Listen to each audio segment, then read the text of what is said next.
Coletiva de ontem, é claro que tu vai definir tu já falaste, vai definir o teu futuro depois do dia 12, mas na coletiva de ontem tu falou que já teve uma lista de jogadores, então tu já está te preparando para o ano que vem e tu já está imaginando como tu quer que esse time do Grêmio jogue. E tudo de acordo com a tua carreira, já te viu jogar de diversas formas, o Fluminense uma, no próprio Grêmio em 2010 era outra, 16, 17, enfim. O que tu imagina para esse time do Grêmio em 2023? Não, a resposta praticamente vai ser a mesma. Eu imaginar uma coisa, no momento que tenho uma lista de jogadores para entregar para o próximo presidente, é uma coisa que eu imagino que esses jogadores que eu vou indicar vão ajudar o clube. E vocês vão ver a lista no momento que eu entregar para o próximo presidente, entendeu? Eu sempre vou procurar fazer o melhor pelo Grêmio, estando aqui ou não. Então, no próximo dia 12 tem a eleição, um vai ganhar, vou voltar a conversar com o que ganhar. Antes eu tenho que resolver o meu problema, entendeu? A minha renovação. E a partir daí, se isso acontecer, aí sim, eu tenho essa lista de jogadores, vou trocar ideias com o próximo presidente, entendeu? E ver o que a gente pode fazer. A gente sabe que a gente precisa reforçar o grupo. Série A é outro patamar. E o Grêmio, como sempre falo, tem que pensar grande. E pensando grande, você tem que ter um grupo forte. É normal isso no futebol. Então, a lista vai ser entregue no momento que vamos degrau a degrau. Se eu renovar meu contrato, eu entrego a lista. Se por um acaso isso não acontecer da renovação do meu contrato, e o presidente, o próximo presidente, que querer essa lista que eu tenho, eu vou entregar também, sem problema algum. Renato, aproveitando que hoje é um fim de ciclo, né? Fecha esse período de Série B, fecha o seu contrato hoje, se vai renovar ou não é outra história. Eu queria saber de você o que você pôde observar nos últimos meses no vestiário do Grêmio em relação a um jogador especificamente que foi o grande investimento do Grêmio em 2021, que é o Campaz. A gente discute muito o Campaz desde que ele chegou aqui pelo potencial que ele apresentava e pelo fato de não ter confirmado. E algumas das críticas que se faz ao Campaz até se parecem com as que ocorriam com o Jean-Pierre aqui na sua gestão passada, um jogador que não consegue dar intensidade, que desliga do jogo, tem qualidade. O que você avaliou nesse período do Campaz? O que falta para ele confirmar o grande jogador que o Grêmio contratou e botou muito dinheiro em cima na época? O Campaz, na verdade, lá atrás eu sempre falava para vocês que eu gosto de trabalhar com um jogador colombiano, equatoriano, no momento que ele está adaptado ao país. Isso eu sempre falei para vocês. Aí, no momento que você traz um jogador de lá, que não está adaptado aqui, ele precisa de um período para se adaptar ao futebol brasileiro. O que eu posso falar do Campaz? Qualidades ele tem. Só que, comigo, ele jogou muito pouco. Muito pouco. Ele praticamente ficou no departamento médico. Então, é difícil você avaliar um jogador no momento que ele não joga. E é aquilo que eu sempre falei para você do jogador lá de fora. Ele precisa de um período para se adaptar ao futebol brasileiro. E para se adaptar, ele precisa jogar também. E ele teve algumas lesões que atrapalharam ele. Então, fica difícil você, eu, no caso, avaliar um jogador, tê-lo visto jogando muito pouco. Mas é uma contratação que o clube fez. Agora, vamos ver o que acontece no próximo ano. Tudo bem, Renato? Boa noite. Um dos grandes pilares aí dessa sua era vencedora no Grêmio, especialmente nos últimos anos, foi a formação de muitos jovens. E muitos deram certo aqui no Grêmio, e as conquistas, especialmente de Copa do Brasil, Libertadores, Campeonatos Gaúchos, elas falam por si só. Atualmente, com o que você observou nesta reta final da Série B, sobre os jovens do elenco, o Grêmio está bem servido para a temporada de 2023 e também queria que você falasse sobre o Gabriel Silva, que hoje foi o grande destaque da partida. Aí veio mais ou menos a resposta que eu dei do Campaz, né? Os garotos praticamente jogaram um pouco comigo. Tem jogadores que têm futuro aqui, sim, precisam ser lapidados, mas eu falei para vocês, naquela dificuldade, naquela pressão que o clube estava para subir para a primeira, Você põe os garotos, às vezes os garotos vão mal pela pressão, não estão preparados para aquela situação, acabam indo mal, e muita gente vai falar que os garotos não têm condições de ficar no grupo do Grêmio. Então, o garoto ele tem que ser colocado na hora certa. Pelo menos eu trabalho dessa forma. E os 2 últimos jogos aí o Gabriel teve oportunidade. E foi bem nos 2 jogos, não só pelos gols que ele fez, mas ele foi bem. É um garoto que tem futuro, sim. Eu gosto de trabalhar com os garotos. E precisamos sempre de garotos no grupo. No grupo a gente precisa. Você não vai formar um grupo de 25, 30 jogadores cascudos. É impossível. Sempre você vai ter os garotos. E temos uns garotos aqui que têm um futuro, sim. Mas no decorrer dos jogos que eles vão mostrando se tem condições ou não. Agora, precisa de oportunidades. No momento que eu cheguei, não era o momento das oportunidades deles. Pude avaliá-los nos últimos 2, 3 jogos, alguns jogadores. E agora que eu falei para o teu colega aí, esperar ano que vem para ver se eu vou estar aqui ou não, que eu vou dar continuidade no trabalho. Agora, é essencial sempre, num grupo de jogadores, você ter 3, 4 garotos. Renato, ontem você falou bastante conosco na entrevista pré-jogo sobre a questão dos reforços, enfim, né? O dia 12 é o dia que vai começar a decidir se tu permanece ou não.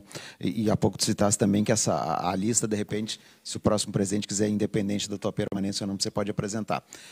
O que eu quero saber de ti é o seguinte, na conversa que tu vai ter com quem vencer a eleição, para definir a tua permanência, vai passar pelo poder de investimento do Grêmio, né?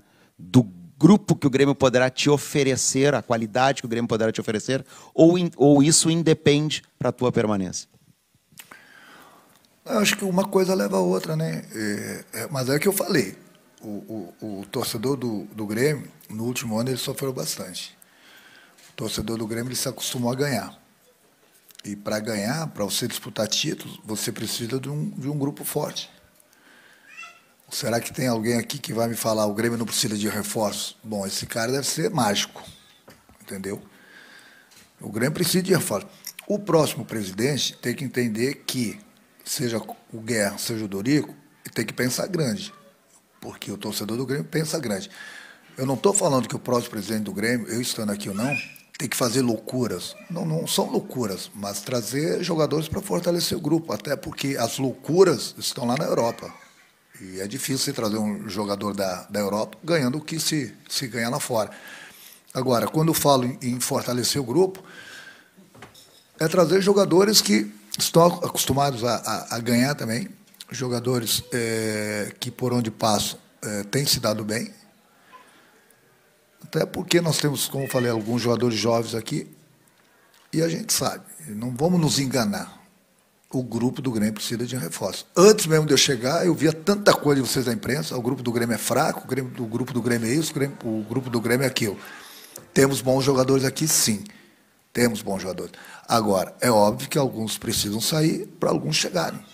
Isso é lei no futebol, em qualquer clube. Você não pode trazer jogadores para reforçar o grupo do Grêmio e continuar com 30 e poucos jogadores aqui. Então, se alguns chegam, alguns vão ter que sair. É assim que você forma um grupo. Não adianta nada você ficar se enganando. Ah, não, subiu, esse grupo é bom, esse grupo vai encarar a Série A. Não, não vai encarar a Série A, não.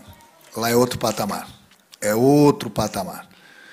Pode ter certeza. Eu dou até o exemplo do próprio Cruzeiro, que disparou, merecidamente foi campeão da Série B. Vamos ver quantos jogadores, se eles vão contratar ou não.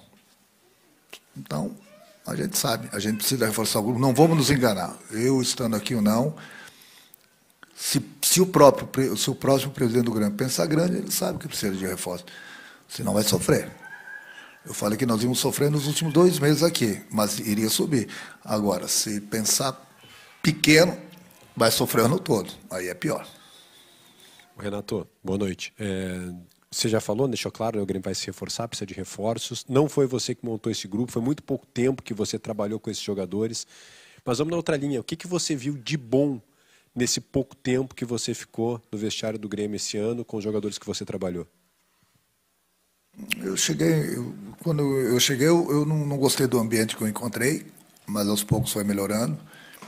E os jogadores ficaram mais leves, mais soltos.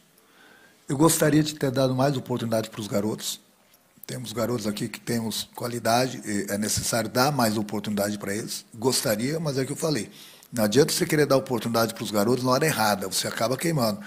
Então, gostaria de ter subido com esse grupo algumas outras rodadas lá atrás, para que eu pudesse dar mais oportunidade para os garotos. Porque os jogadores mais antigos aqui praticamente conheço todos, entendeu? Eu sei das qualidades deles. Gostaria, mas aqui eu falei, a responsabilidade era muito grande, a pressão era muito grande para a volta do Grêmio à Série A, e não é que você põe um garoto desse numa furada dessa, furada que eu digo, passar essa responsabilidade para ele, você pode queimar o garoto. Então era isso, eu gostaria de ter dado mais oportunidade para eles. Mas se eu continuar aqui o ano que vem, pode ter certeza, esses garotos que estão aqui vão fazer parte do grupo e naturalmente vão ter as oportunidades deles. Renato, o jogo de hoje marca o encerramento de uma temporada e todo fim de temporada um clube passa por muitas mudanças, né? Grupo de jogadores, às vezes o comando do técnico também muda. Como é que lidou com essa semana? Como é que foi para ti depois de tantas experiências positivas no Grêmio, né? Libertadores, Copa do Brasil, disputar o Mundial, enfrentar uma semana como essa que era um fim de uma Série B com o clube já classificado?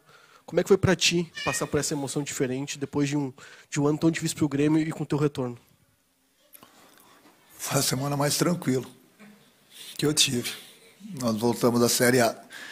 Eu até estava conversando com todo mundo dentro do clube. Imagina a situação, por exemplo, dos outros clubes, por exemplo, de um Sport, de um Vasco, entendeu? De um Bahia, que estão na última rodada e estão brigando para subir.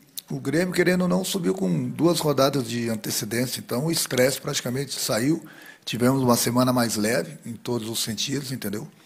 Cumprimos com o nosso dever, volto a repetir, nada mais que obrigação nossa, mas às vezes a obrigação de subir você não consegue o resultado. E nós conseguimos. Então foi uma semana tranquila aí para relaxar um pouco. Essa semana praticamente eu trabalhei mais a minha cabeça com o meu futuro, com o futuro do clube, do que propriamente com o grupo, entendeu? Já pensando lá na frente. Então, foi esse trabalho que eu tive essa semana aí. Mas o importante é que chegou praticamente início de novembro, o Grêmio no próximo ano está na Série A. Espero que nunca mais ele saia de lá, entendeu? Que é o lugar grande como esse clube aqui não pode disputar a Série B. Aconteceu, infelizmente, tal, mas agora é formar um grupo porque o torcedor não sofra mais, os profissionais aqui do clube não sofram mais, entendeu? E o Grêmio possa voltar a disputar títulos, a vencer títulos, como aconteceu na minha chegada aqui em 2016, que o Grêmio montou um grupo bom, entendeu? E a gente disputava títulos e ganhava. Então, também foi uma fase muito boa que eu convivi aqui dentro do clube. Essa última semana, como falei, foi bem mais leve. Valeu. Obrigado, Renato. Boa noite.